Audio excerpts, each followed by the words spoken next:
recovery. And it's a really great illustration of what leveling up can really look like.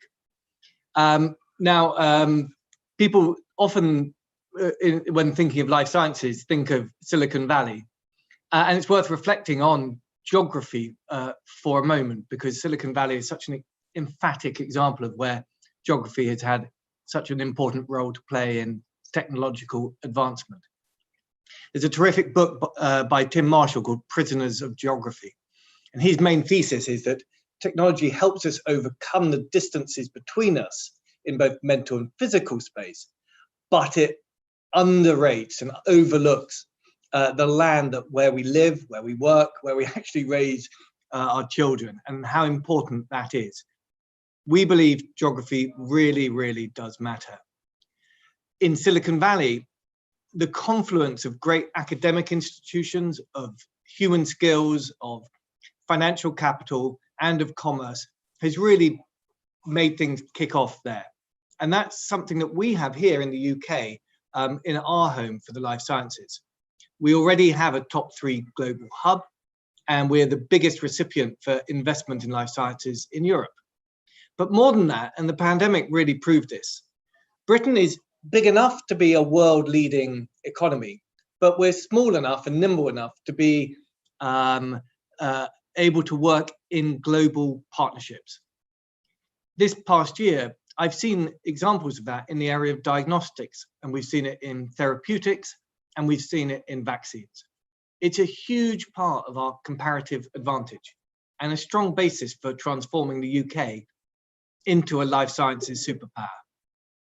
Now, I don't want to just do more life sciences in the UK because we're a world leader with the potential to lead on even more fronts, even though that would be a lovely thing to do. I want us to do more life sciences because we have so many nationally and important and internationally competitive clusters. The industry shows us what leveling up can really look like. The sector employs over 250,000 people across the UK already, and it's a growing sector. Employment in life sciences has increased by 10% since 2010. And 2/3 of those jobs are outside of London, with the Northwest and the East of England most strongly represented. Yes, we have obvious clusters like London, Oxford, Cambridge, but we have hip replacements in Leeds, cancer medicines in Macclesfield, and wound care products in Hull. And we're now making vaccines in places like Hartlepool, Livingston, and Wrexham. We're seeing the UK delivering as one, and this is a government that's helping us do that with a very deliberate approach and with some very deliberate investments. Now, make no mistake, that government investment, I recognize, is really important. I visited Silicon Valley at the start of the internet, and you could feel the muscularity of government support in a big way. But I also saw firsthand the culture of innovation and how businesses that took off were those that could change direction on a dime. And I also saw how it was a combination of both innovation and government that really made a difference. The US put billions of dollars of investment in early stage research. There was a government ready to back them. And here you have the same, a government that is determined to back our life sciences industry, whose mission it is to make our offer so attractive, it would be impossible not to invest in the UK. Part of that, as the Secretary of State made clear in his speech to ABPI a few days ago, is to offer vital assurances of our adamantine commitment to the principles of free trade and contract law, what the Secretary of State describes as a covenant to the sector. And I want to repeat those assurances today. When you choose to manufacture medicines here, you can be assured that you will be able to export your British manufactured medicines to your destination market. That is our pledge. As well as that strong commitment, our offer backs the whole of the UK to succeed in life sciences. Our R&D roadmap laid the groundwork and will build on it with our R&D places strategy later this year, setting out the different approaches for different places. And I'm really pleased we're getting our life sciences opportunity zones back on track. They are such an important part of our 2018 life sciences sector deal. It's a real shame we had to pause them during the pandemic, but I assure you they are resuming now.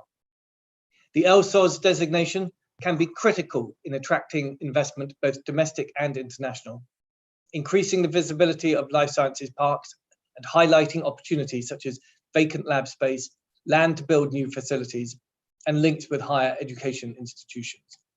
The first 7 sites are Stevenage, Birmingham, Didcot, Cambridge, Salisbury, Sandwich, and Loughborough.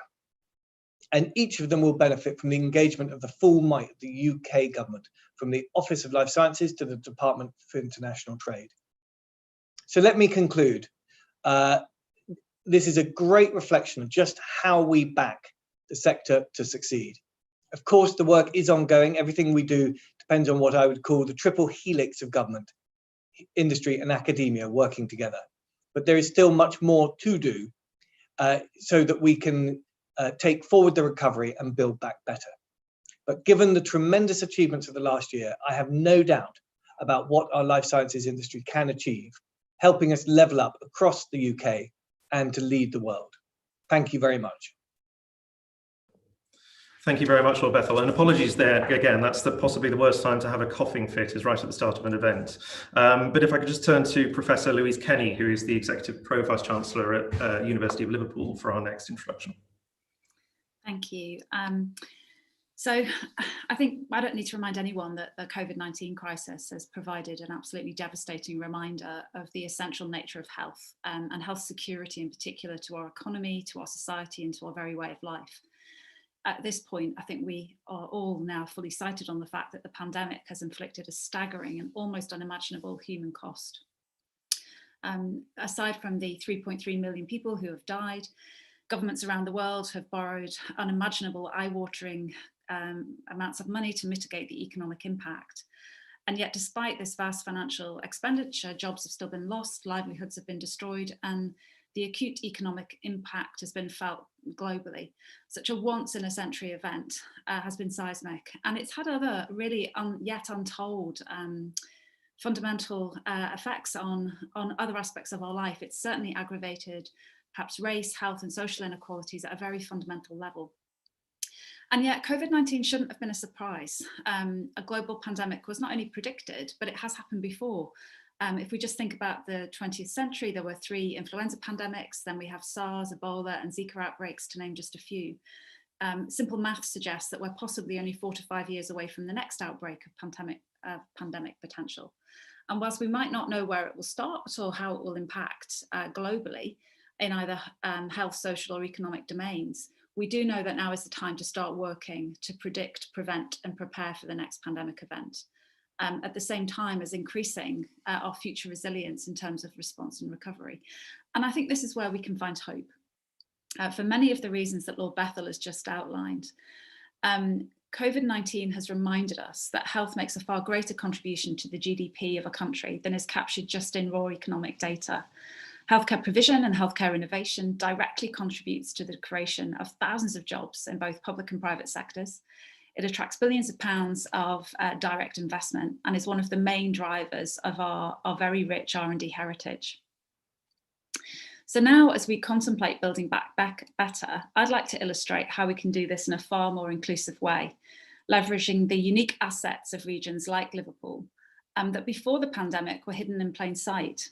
For many years, we have at worst ignored these assets, or at best, we've certainly not fully enabled cities like Liverpool to exploit their assets to their fullest potential.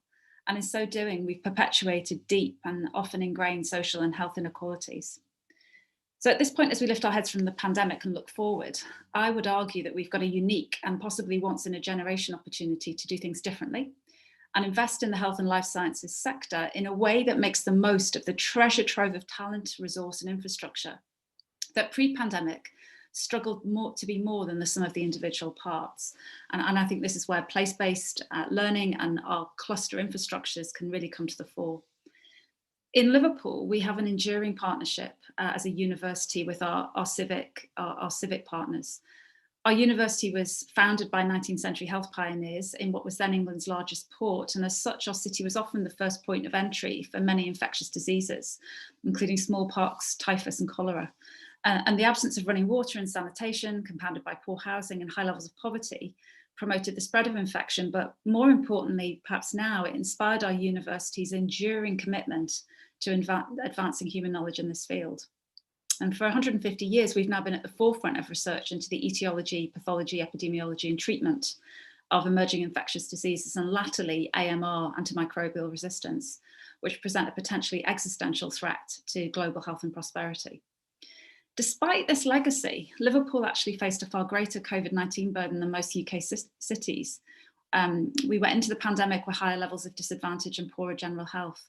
And by October of 2020, we had some of the highest death rates from the pandemic in the UK.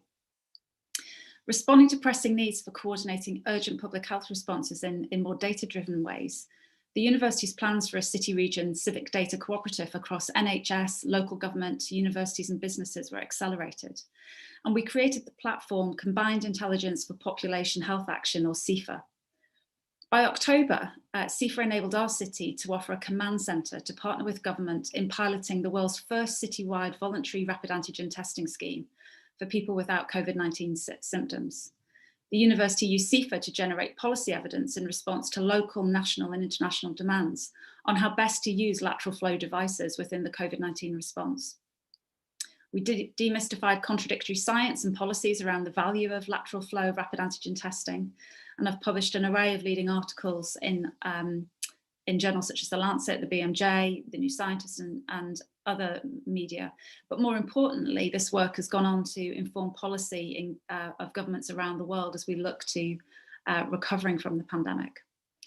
In partnership with the NHS, our local authority and national public health teams, we stood up the ambitious mass testing pilot in 5 working days.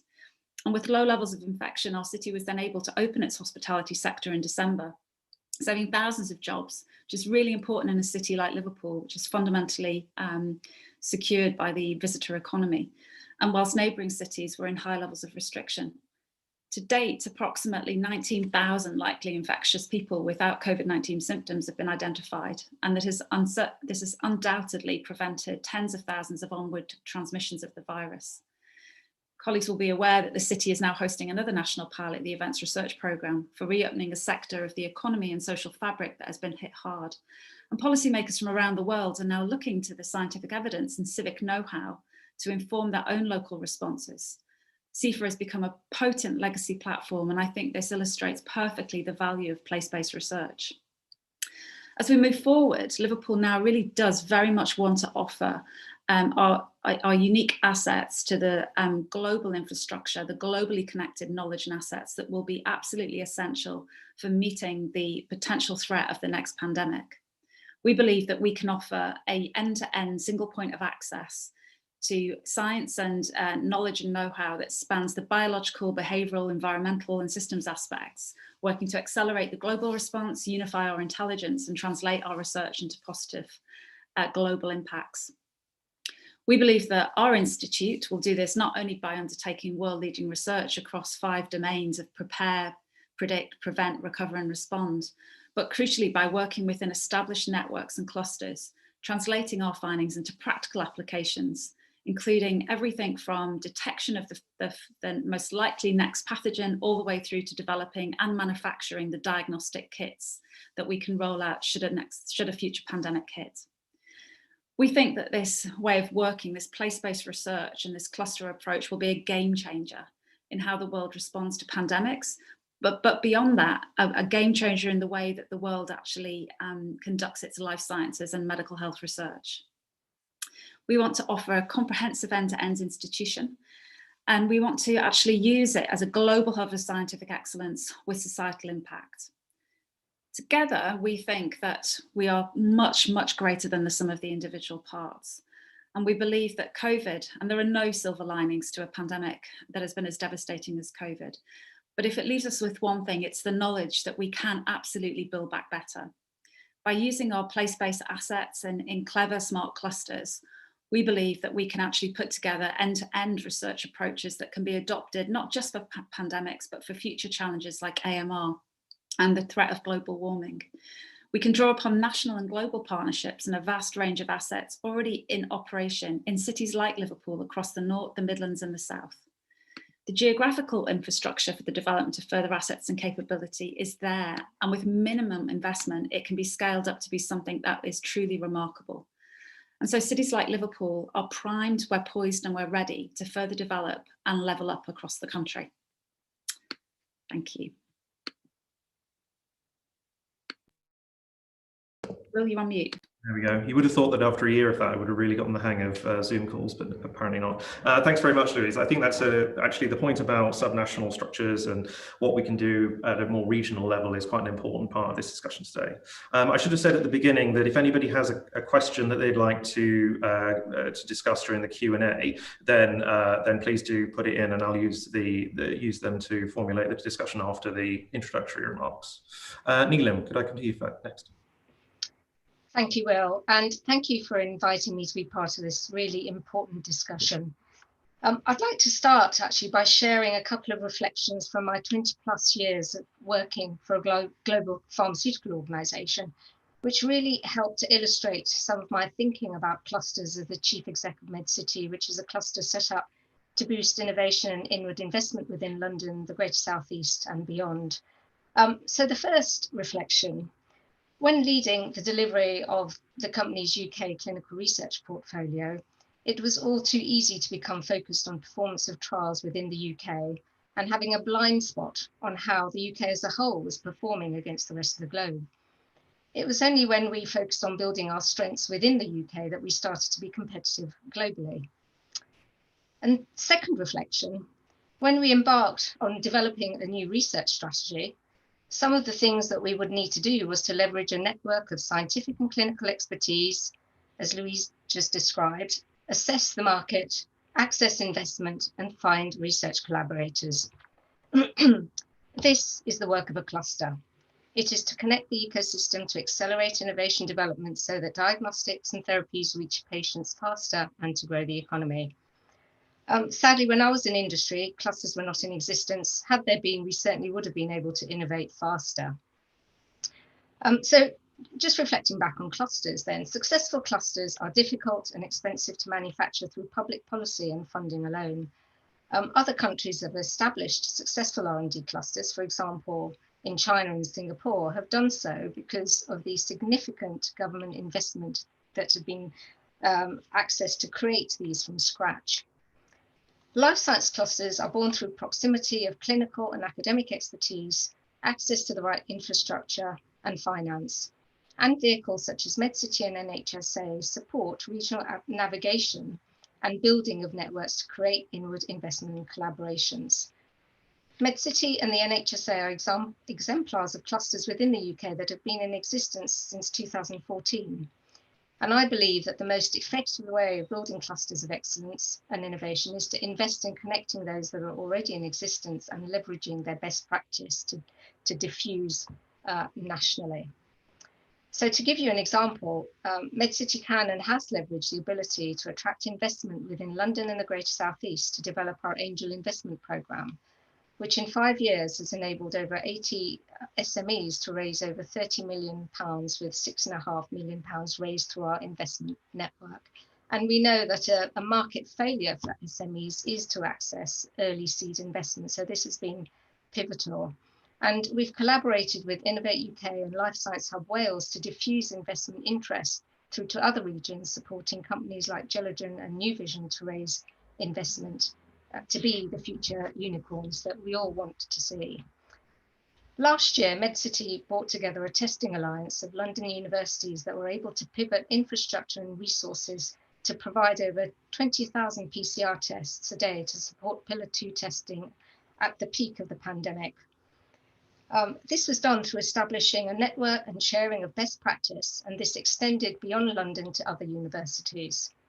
Our learnings through this will be part of a paper we will be submitting on pandemic preparedness, with emphasis on ramping up existing infrastructure and capabilities at universities at speed when needed. And finally, working with the NHSA and other clusters, we represent the UK life sciences ecosystem to major international markets. And at the last face-to-face Bio-Japan conference, MedCity and partners, including Imperial, Oxford, King's, worked with NHSA and some of their members, including Liverpool, Manchester and Newcastle, to showcase UK strengths to drive inward investment leading to research collaborations and long-term strategic partnerships, which over the years of building relationships with Japan and Korea have resulted in large-scale collaborations between Japanese biopharma and UK institutions. So just going back to the industry reflections I made at the beginning, clusters are definitely good for the whole of the UK, and the best way to build them is to connect them and incentivize twinning of regions, for example, and clusters leading to new capabilities, skills and investment. We have to remember, as Lord Bethel earlier said, our competition is the likes of Tokyo, Seoul, Silicon Valley, Boston, not regions within the UK. We must leverage relationships that clusters already have within international markets to showcase the strengths of the UK as a whole. Thank you. Thank you very much, Neelam. Seamus, could I come to you finally, please? Thanks, Will. It's a pleasure to be here. It's a pleasure to follow Louise and Neelam as well, because what I want to do is build on some of those ideas, perhaps join it up. The theme of this conversation, I think, has got to be joining stuff up. When we talked, I'm the chief executive of the Northern Health Science Alliance, and Louise is a board member. So where Louise talked about the imperative of reach to the communities and the infrastructure in the cities and where stuff is done, innovation is about making things happen, and making things happen is a contact sport. You have to be on the ground. We have to have that reach. What we have not been good at, I think, is the joining up. When we talk to industry, and when I think government recognise this now, is there's a lot of infrastructure, really, really excellent infrastructure in the UK, but where we sometimes fall down is the connectivity between that and being more than the sum of the parts. And that's certainly when we consult with industry across the NHSA and working with MedCity, that connectivity and the single front door idea is a really recurring theme. So cluster, I've frozen, haven't I? I think sorry, my internet's slightly unstable, but it's only flickering in and out. So that joining up is what we do. It's what Neelam and I do as our day jobs. It's understanding a complex environment and a complex set of assets, but having a common purpose. The theory on, I'm not going to bore you with the theory on clusters, but the original Michael Porter work is very, very heavy on the economic activities being embedded in social activities, right? The clusters are as much about the glue that binds as they are about the activities themselves and the industry that lead them. So if you look at the Oxford Formula One cluster, you know, the people who have trained together, the people who have developed ideas together, who have gone to university together, who are married to each other, who have had affairs, who have, you know, if you look at the organizational chart of the Formula One teams, they've all worked together, and there's a long-term social infrastructure there, and that's actually key, because one of the other clusters that fascinates us is the Israel tech cluster. Based in Tel Aviv. And it's absolutely fascinating, because there you've got the Helix approach extends beyond industry, government, and universities, all of which are crucial. But entrepreneurs are in there, very, very heavily represented, and so too is capital, and so too is the clinical environment. I was talking to the Israeli Innovation Agency recently, and about our mental health program, and they're directing us to the psychiatrist at home program that's being developed in the Shiva hospital, and that's fascinating. And the investment in that, the willingness to try things and fail, the culture of innovation and startups is so strong there that we need to look at that, because that's a much envied and never replicated model. So we have to look at what we can do in that respect. I think they have a very strong local identity, and as Louise commented, that identity in Liverpool is very, very important to the level of trust. The identity in MedCity is very, very strong. To get the big beasts in London to play together, you've got to create a common purpose, and the same across the NHSA, to mobilise across the silos and add value across the silos, while projecting nationally and internationally what we have to offer, requires immense social capital. and social skills. These are not organizational skills. This is trans-organizational leadership and aspiration. And Neelam and I bring that to our everyday work together. Finding common purpose between NHSA and MedCity is not difficult. Getting people to row in behind that so that we can project a UK cluster is crucial. I'm going to leave that with you, because that's the bit where Neelam talks about clusters working together. You've got to have the confidence and the ability and the mandate from the organizations within your cluster to bring that to the national and international stage. And that takes time to build. The other thing, and this is one for Lord Bethel perhaps, is Tel Aviv have been doing this for 30 years. Their Office of the Chief Scientist is 20 years old. The Israeli Innovation Agency, with whom we're working on an inward investment program, which has got heavy involvement from the Leeds MedTech cluster, but also the Israeli Innovation Agency is very keen to work with us because they work with multiple NHS trusts, multiple universities on evaluation and co-production. But they've been doing this for 30 years.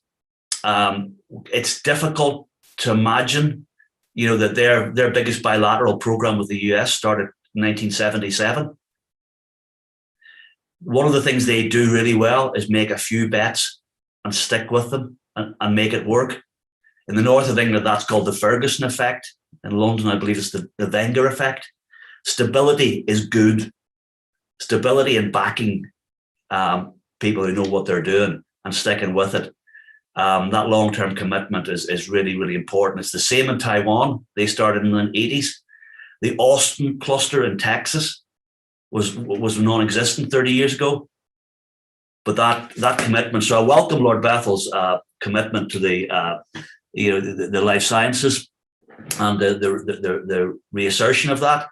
I think that resilience that Louise mentioned, the pandemic was not a black swan event. It was a statistical certainty. We've got other challenges like global warming, the cluster that exists across the north as well in net zero and offshore. Those are worthy of big bets. The net zero north proposal from the N8 universities is an offer there. We have developed a Connected Health North proposal, which went into the spending review, which as well as building things it's mostly about joining stuff up that's already there, and a commitment to work with industry to anchor industry in the UK and attract industry to the UK. So that the multiple lines to the helix are ever becoming ever more important, because the 21st century infrastructure is surely about joining stuff up. That's the networked economy and the global economy that we're in. But just building stuff and inventing stuff is not enough anymore.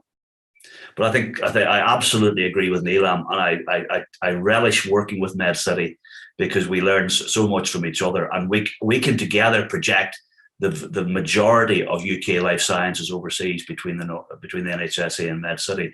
But our partners in Hirani and Northern Ireland, GW Ford, South, and the other, and Midlands, Scotland, those links are there. So our prayer is that you don't try to replicate those or reinvent those. Thank you, Will. No problems at all. Thank you very much. I mean, these are questions that we actually touched on most recent research, leveling up innovation, and one of the things which is available on one's website, which amongst other things recommended the public uplift in the R&D budget as part of the government 4% target being dedicated outside the Golden Triangle, and also the establishment, or certainly government should look again at the establishment of new catapult centres and translational research centres. And Professor Kenny, I'd be really interested in your perspective as somebody who's got a history in translational research centres and establishing them, see what your perspective on that was. Yeah, just bringing myself off mute. No, fully, I agree actually. Well, I think, to go back to what I was saying to begin with, I think we have enormous untapped potential. We often talk about the difficulties of translating innovation to particularly, given my background, I'd focus particularly on the clinical interface. We often talk about the challenges of doing that. I think now COVID has shown that actually many of the perceived challenges and barriers were in our heads. We've done science at a breathtaking speed.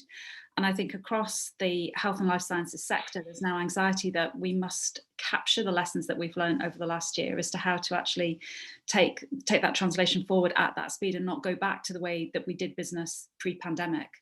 I mean, there are a myriad of other issues to work through, because we're not always going to be in a crisis, in a crisis in sort of war mode. But yeah, no, I totally agree. Great, thank you very much. I mean, to what extent do you think as well that we need to identify, or either the UK's comparative advantage, and it'd be interesting to see what other members of the panel feel here as well, and to see in the UK about picking specific industries, or whether or not, and I believe that actually David Willetts, when he was Science Minister, spoke of the 8 great technologies from quantum to synthetic biology to things like that. So I'd be interested whether or not we need to be sectoral and start not picking winners or losers, but having government having a higher attitude towards risk. And I'd be interested to see what Seamus, do you have a position on that? Thanks, Will. Cracking one to land on me. Thank you for that. I owe you. There are very few prizes given out for popularity in terms of picking big bets, but the history is that that's what works in economies. The number of economies that can do everything.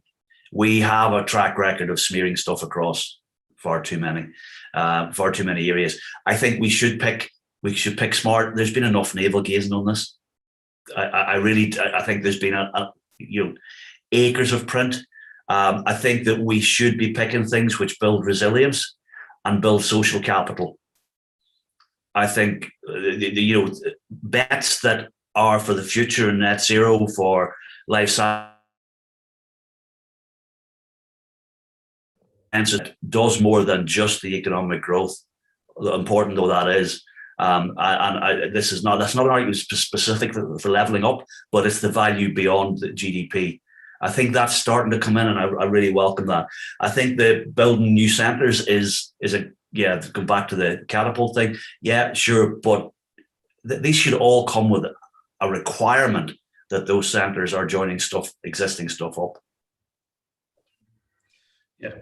Thank you very much, Seamus. Lord Bethell, can I bring you in on the clusters and to bring in one of the questions from the Q&A about regional clusters of excellence around other forms of technology?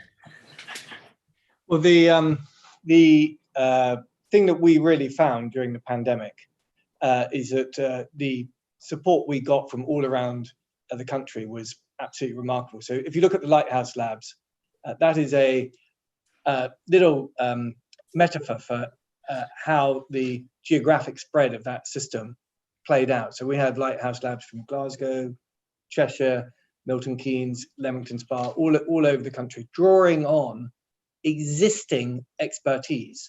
Each of them was sited somewhere where there was already significant life science expertise and infrastructure. And we couldn't have done that without the large amount of life science expertise in the regions.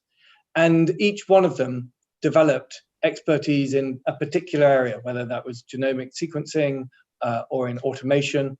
Each one of them brought something different to the party, and they all fed off each other. I think that for me is a really resonant metaphor for how we should approach life sciences. There is a really amazing focus around the golden triangle of London, Oxford, and Cambridge, and we can't, that is in itself a massive national asset, but we can't achieve what we hope to in terms of scaling the size of the life sciences industry if we try to base everything in that small geographic area, or if we rely on that very narrow pool of talent. We need diversity, and we also need to be plugged into the patients that we serve. There aren't enough patients in Tower Hamlets to base an entire national life sciences industry, and we need to remember that it is actually working with patients that often drives the clinical research and the insight that leads to innovation and development. So we need more of the life sciences where the patients are actually based. Thank you very much. Yes, I absolutely agree about the fact that we can't do anything to detract the strength of the Golden Triangle, because the last year has shown us anything, you know, it's the golden goose as well as the Golden Triangle. But the sort of the exam question is how to create more clusters around the country, basically, and how to use them to drive innovation. So I guess the question, to turn the question on the head as well, would be, which is just somebody's just popped in the Q&A, is how to create those clusters in areas outside that don't currently have clusters of excellence. Well, I don't know. Listen, there is quite a lot of excellence around the country already. I would need to be persuaded that we need to go to greenfield sites to start from scratch to develop a new area, because there's so many. The LSOSs are themselves 7 really good foci for development, and what we're minded to do is to really lean into those 7 cities that I mentioned, because they already have infrastructure and human capital and experience. I think 7 is probably quite a lot to be going on with, and I'm not trying to rule out anything, but we would need to be persuaded quite hard to go beyond that list for the moment. Yeah, and Neelam, if I could just bring you in as well on the point about bringing industry and academia together with the NHS. What lessons do you think could be carried over to go to the triple helix that Lord Bethell referred to?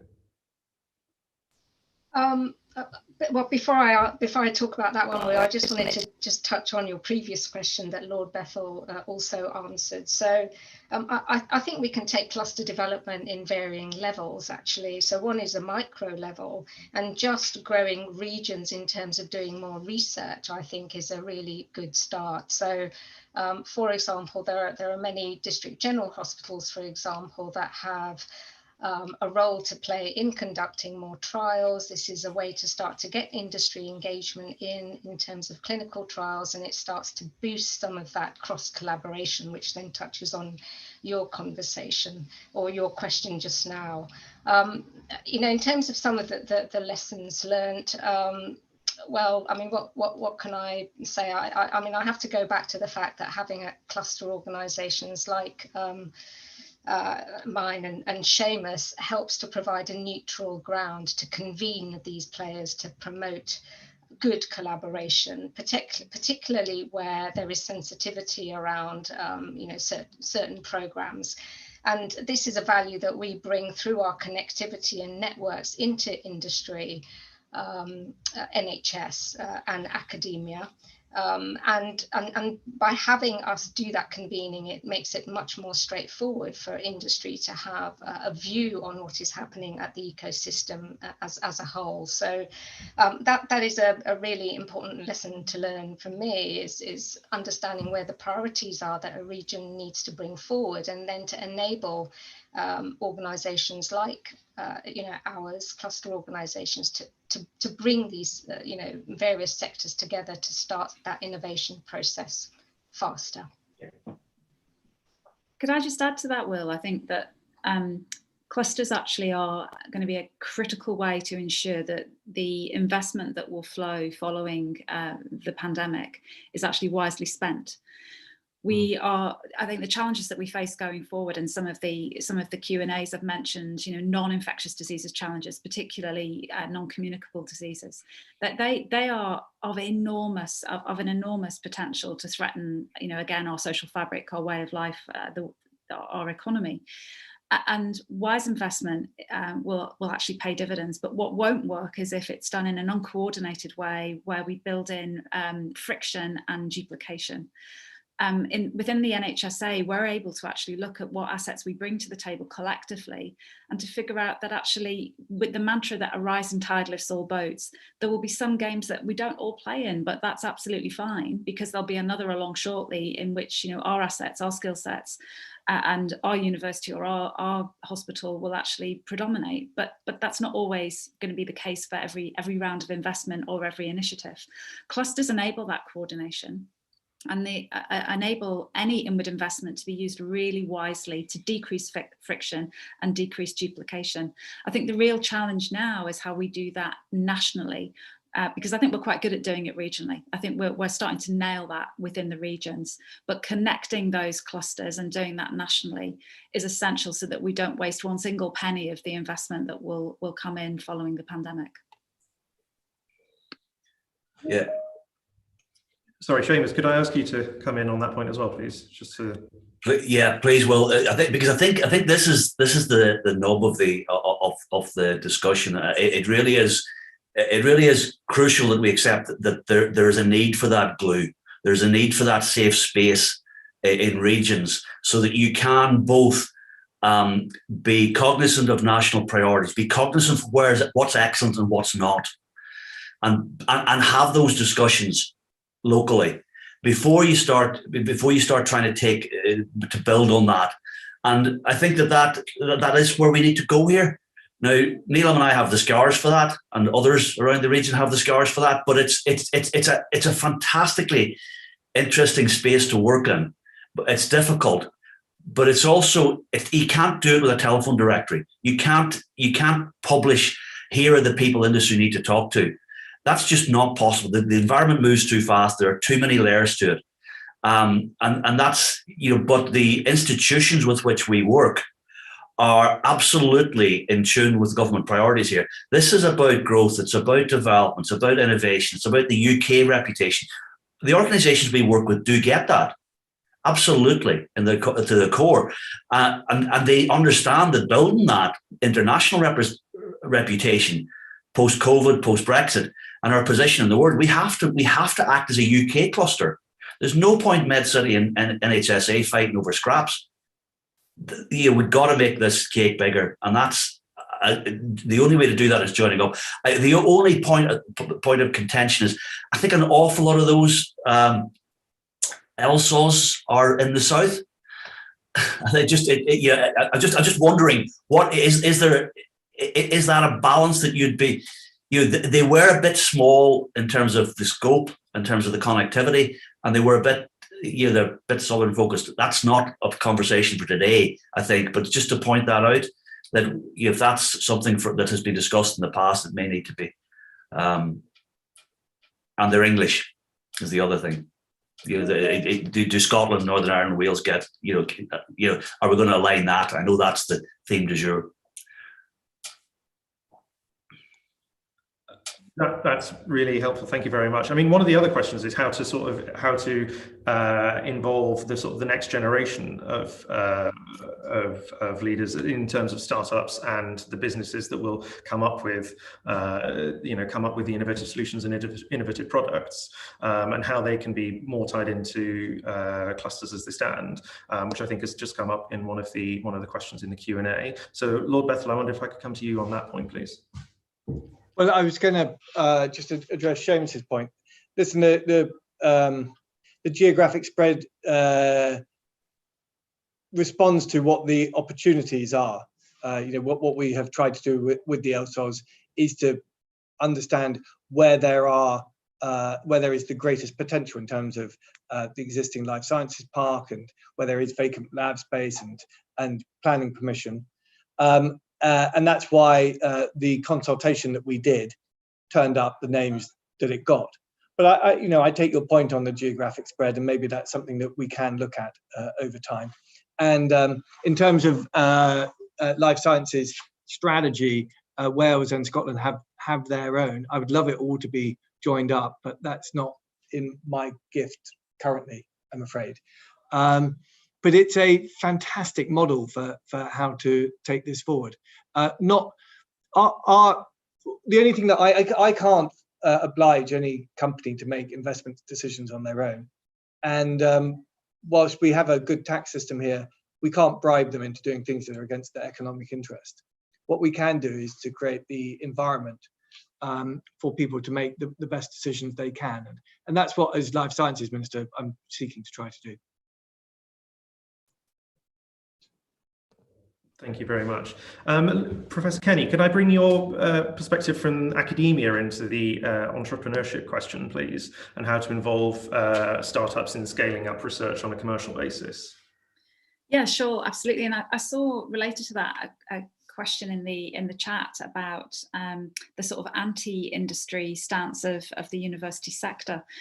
I've been back in the UK and back in academia in the UK for nearly 4 years now, and actually I think that old trope is actually no longer the case. I think the HEI sector in the UK is actually on point and far more agile and able to respond to the demands of industry than it has been ever before.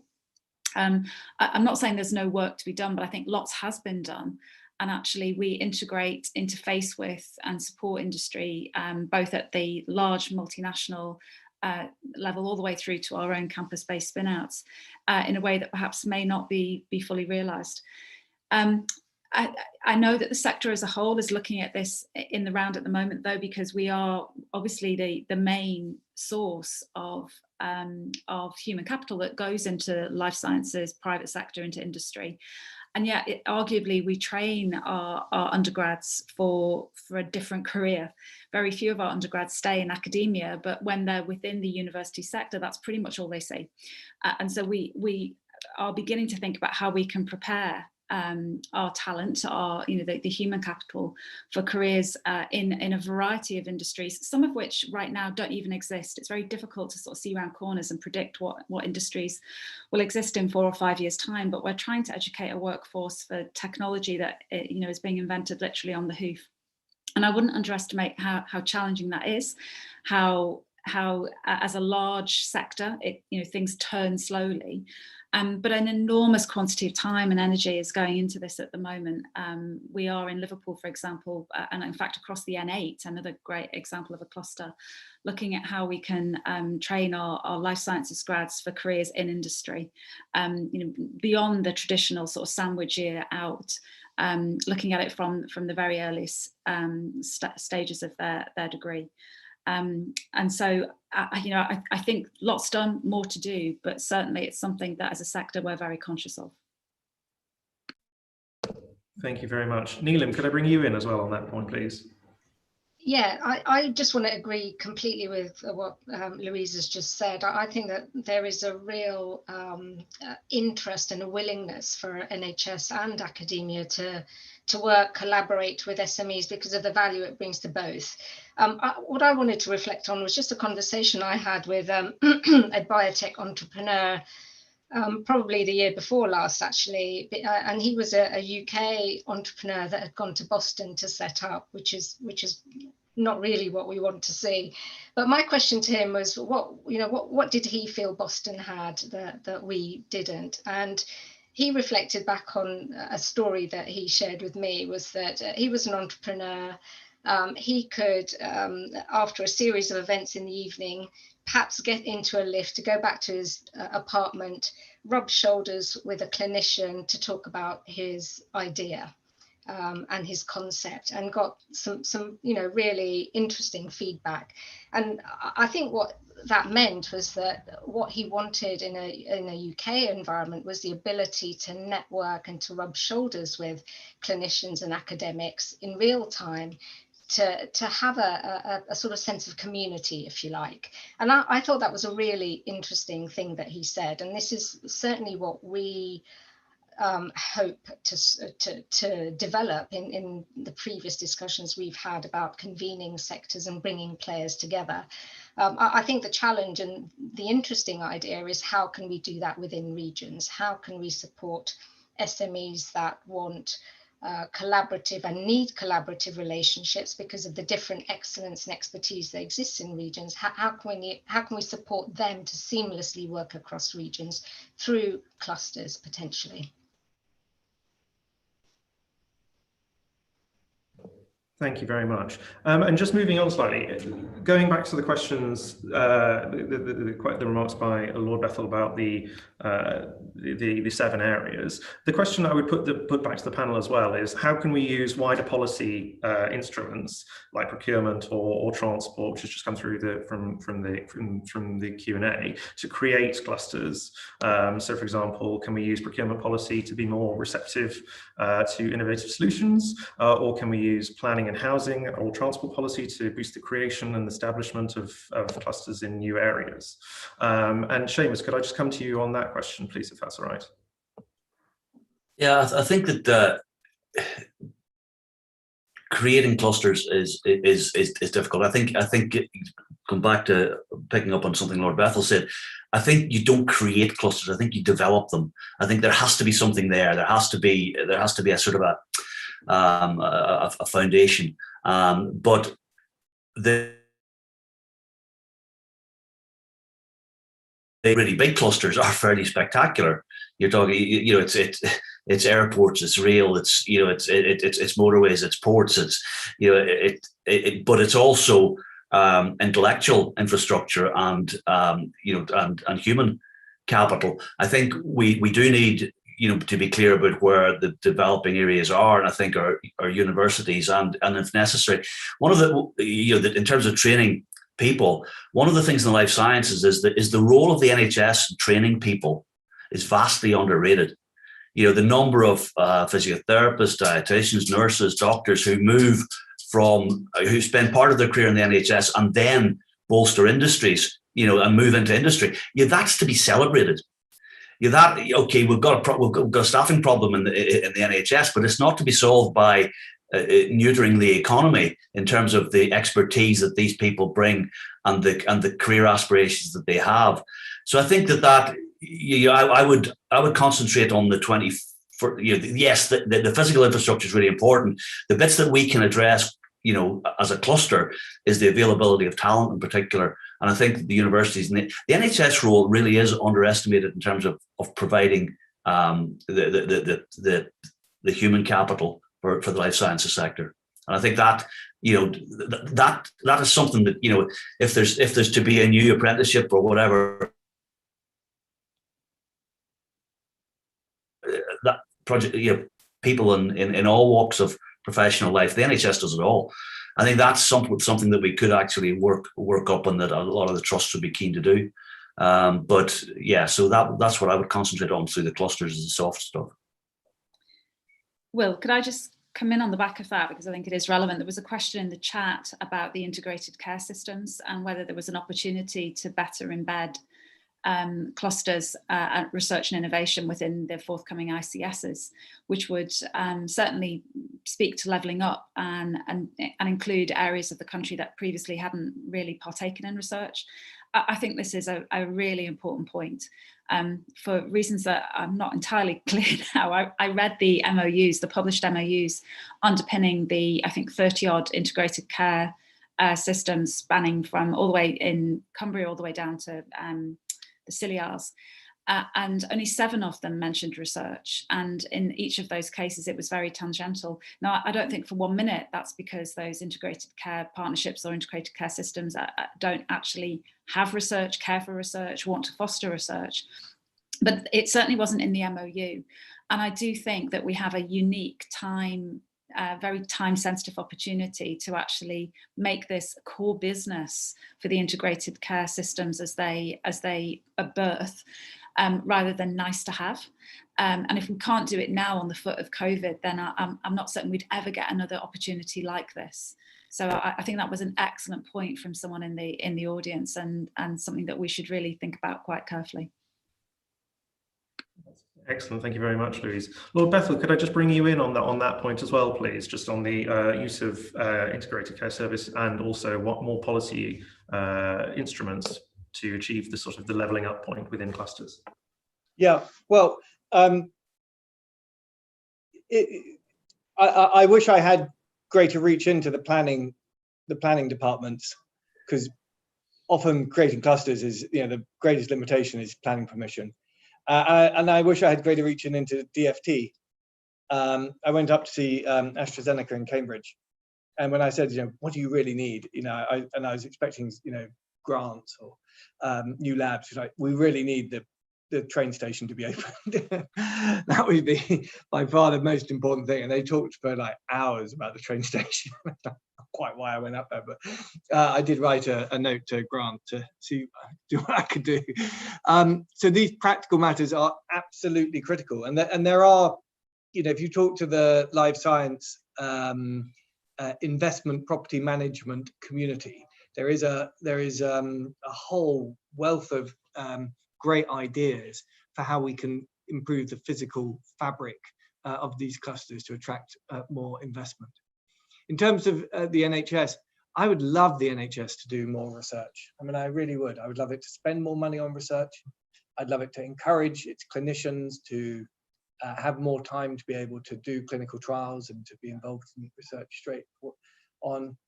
I'd love it to be more focused on population-wide community medicine that really tackled the big medical issues of the time. And I think ICSs will do a lot to do that. They will do it by bringing together all the different components of the healthcare system in an area in a way that I hope will be collaborative. It'll hopefully break down some of the barriers that have been the unfortunate results of some of the market mechanisms.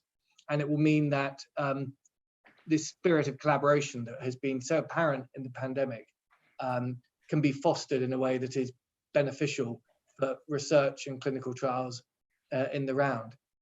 Oh my goodness, we have such an asset in the NHS. When I talk to my counterparts in other countries, they don't have even the most basic information sometimes about what happens in their countries because they don't have integrated healthcare systems and have really struggled with getting clinical trials through, approvals on therapeutics and vaccines, whereas we are absolutely blessed and we've got to do more with the NHS. So no, I think Louise is absolutely spot on. The NHS has a huge amount to contribute. When I spoke to the Israeli ambassador, she spoke about the very close collaboration between Israel and Leeds. And there is a specific arrangement where some of Israel's funky startups can bring their ideas to a big platform in the Northeast and work with the local healthcare system there in a dedicated way. And she spoke so highly of it. It clearly meant a huge amount in practical terms to those startups. And it's exactly the kind of demonstration of Britain's integrated care system that we need to be able to use. So I'd love to be able to do more of that. I'd love to have more landing pads for the other sort of startup nations of the world, for Singapore, for Taiwan, and for others. And that's a sort of practical example of how I think Leeds is extremely coherent and well-organized healthcare system. ICSs, I think, will help benefit that. And that's a good example of how we can use the NHS more thoughtfully. That's great. Thank you very much. Thank you. Seamus, did you have a point that you wanted to come in there at all? Sorry, I didn't know if you'd taken yourself off mute to come in on that. No, but I would definitely endorse that. The experience in Leeds is that, the relationship built with the Israeli Innovation Agency and the Israel tech community has been over a period of time. There's an awareness on the Israeli side that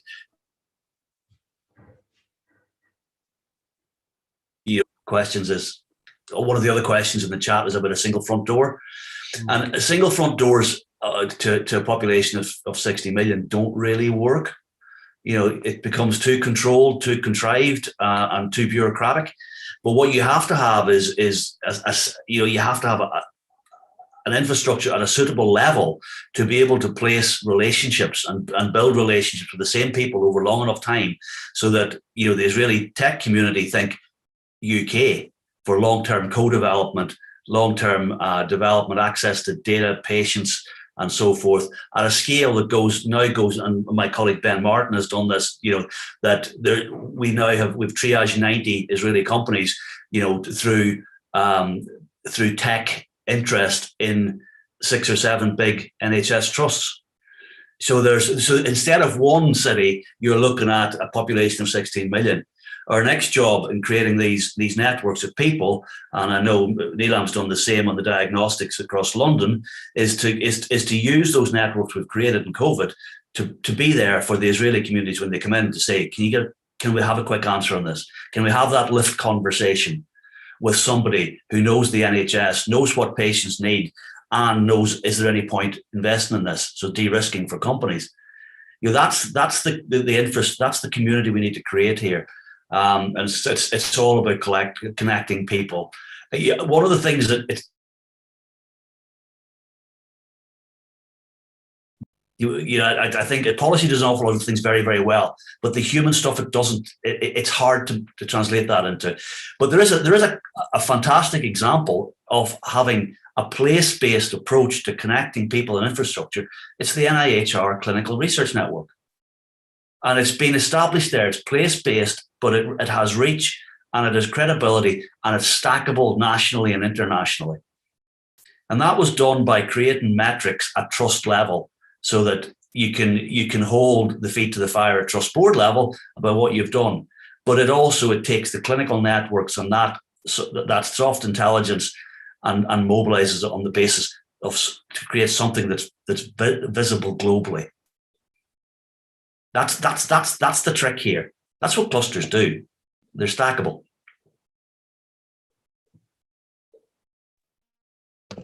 And so, thank you very much, Seamus. So you mentioned, and Neelam, I'll bring you in a moment, actually, if that's all right. But you mentioned diagnostics, but I also wanted to reference something that Lord Bethell mentioned in his opening remarks about manufacturing as well. I mean, it's one of over the last year, obviously, everybody has focused quite heavily on vaccines for totally understandable reasons, but separate parts of those are also therapeutics and diagnostics as well. And I think they are both quite key strands within the life science industry within the UK. So Neelam, I'm just wondering if you could bring in your perspective in sort of what we could do, what the government could do. Are there more formal levers that we could pull, or informal levers that we could pull on that part?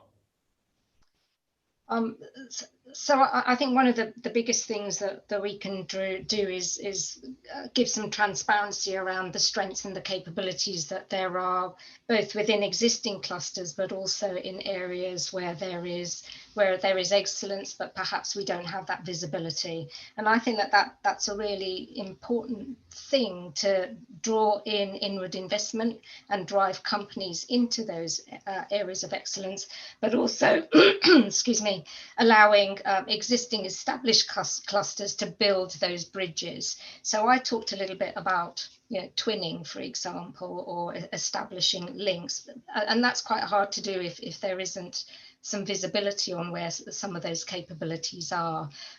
If I talk a little bit about diagnostics, which Seamus just mentioned, so he, like we, have been on the back of the pandemic, actually, and in establishing the London Lighthouse Labs, and I know Lord Bethell just spoke about London or the Lighthouse Labs.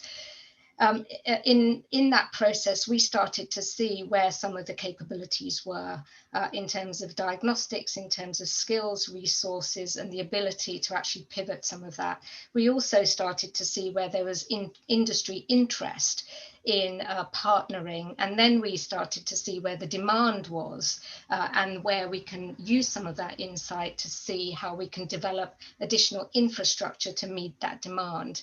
Now, there's no prize for guessing that London as a region is pretty limited in terms of space, and incubator space. However, this insight then helps us to work with fellow clusters to suggest, well, this is where we're seeing the demand. How can we develop this collectively to make sure that our inward investment demand is met?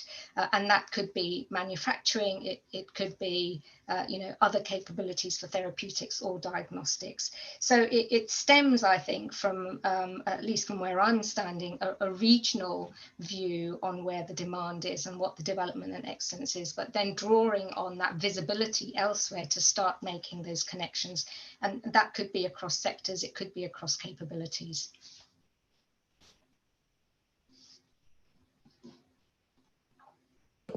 That's very helpful. Thank you very much. Thank you.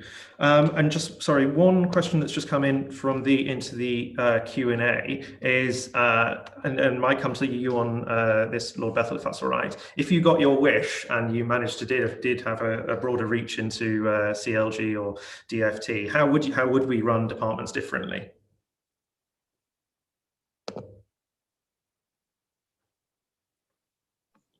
Well, I think that we would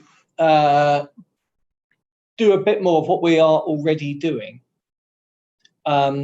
We have brought together an innovation manifesto, which is a specific promise to industry around some certain key subjects that we had feedback they cared about. Some of them are about things like trade, which I referred to in my speech, a real commitment to the principles of contract law and free trade. Some of them are about our commitments to the environment in which the UK works, so in terms of training and skills, the tax system, and employment law.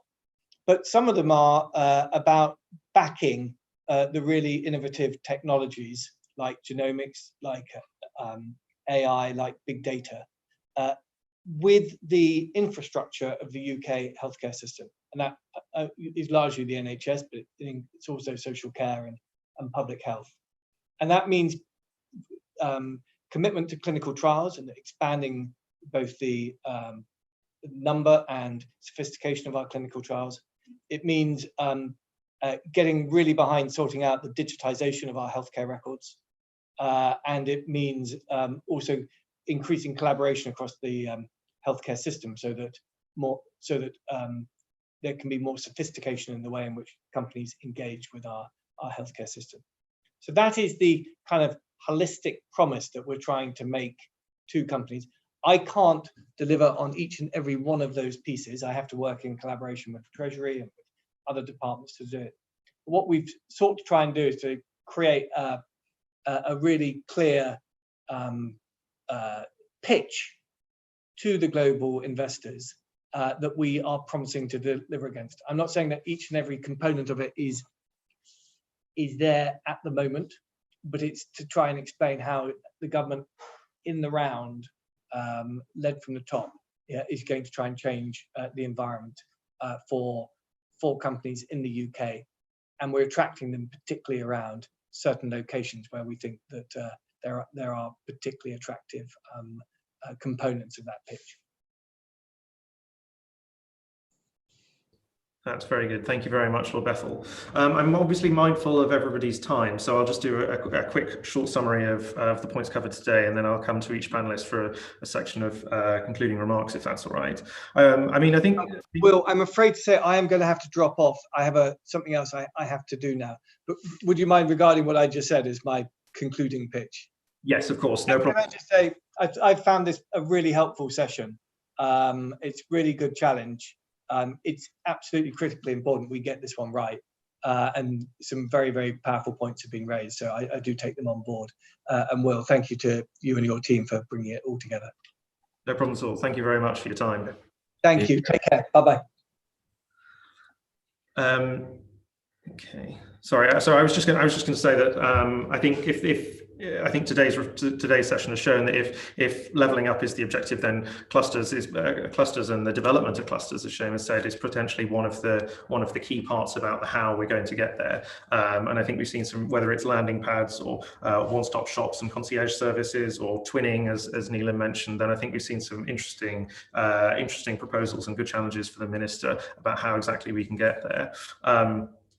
But I think the challenge, particularly in light of the government's 2.4% targets, the emphasis on levelling up, the innovation strategy coming out later in the year, the R&D place strategy coming out later on in the year as well, is identifying what are the sort of the tangible, practical solutions for us that we can recommend to government that they can use and adapt and really boost the development of clusters.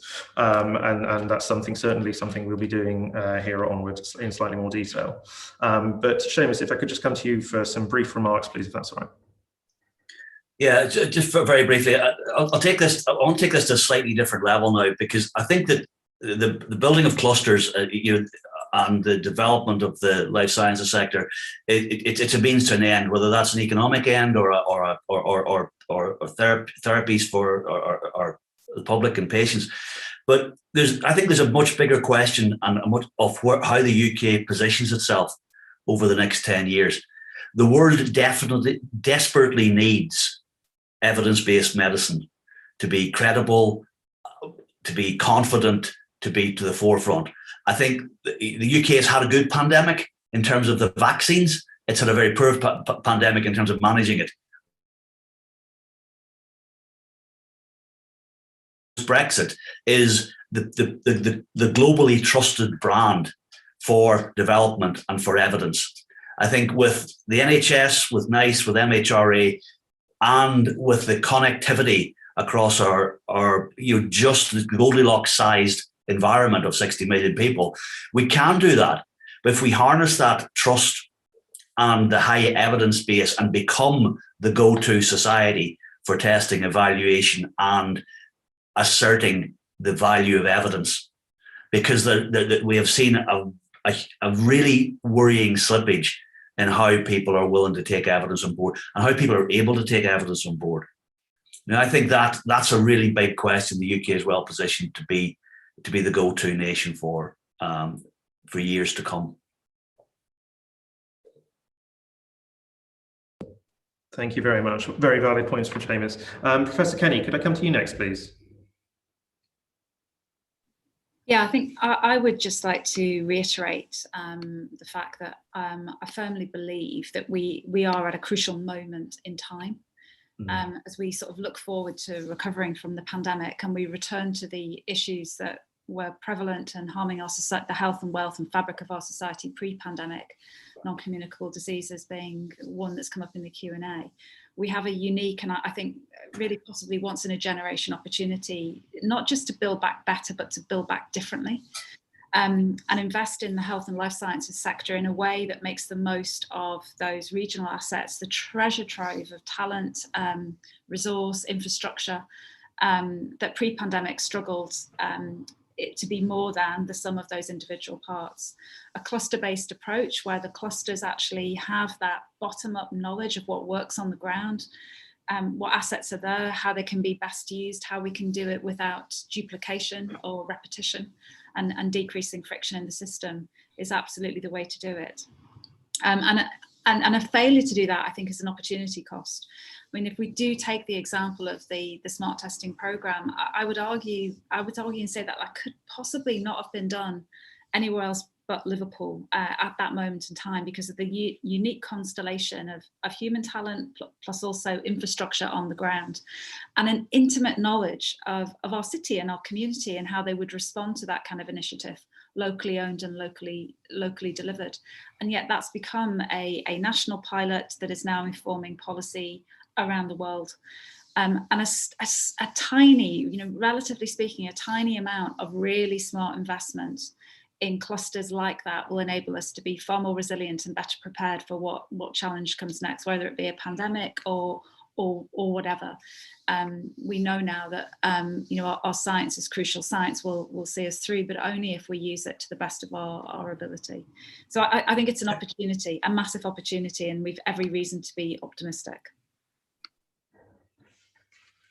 Very much agreed. Thank you very much. And obviously, this is a huge point in time, and we do have a sort of golden opportunity, as you said. Neelam, could I come to you, please, next? Yes, and very briefly, because I think Seamus and Louise have said exactly the right sort of things, and that I wanted to also share. I guess one thing is that we've seen evidence that the UK are in a really important place now in terms of life sciences growth, and that is testament that international investors are now opening up funds and looking to invest in companies that are stemming from the UK, which is hugely positive. I guess my closing pitch is what Seamus said earlier on, is not to reinvent or duplicate the good that is there already.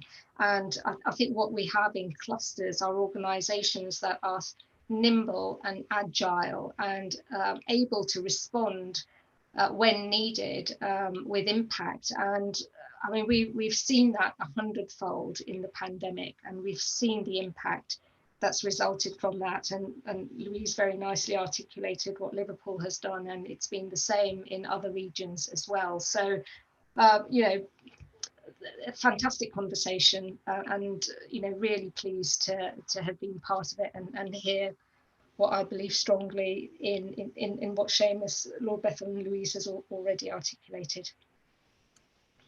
Thank you very much. I'd like to thank all of the panelists for their time today. We realise I've gone slightly over, so I apologise. I think I did say at the beginning that we were going to try and close promptly, but I apologise for that. So I'd like to thank everybody for listening and for posing the challenging questions, and look forward to joining you, everybody else, at the future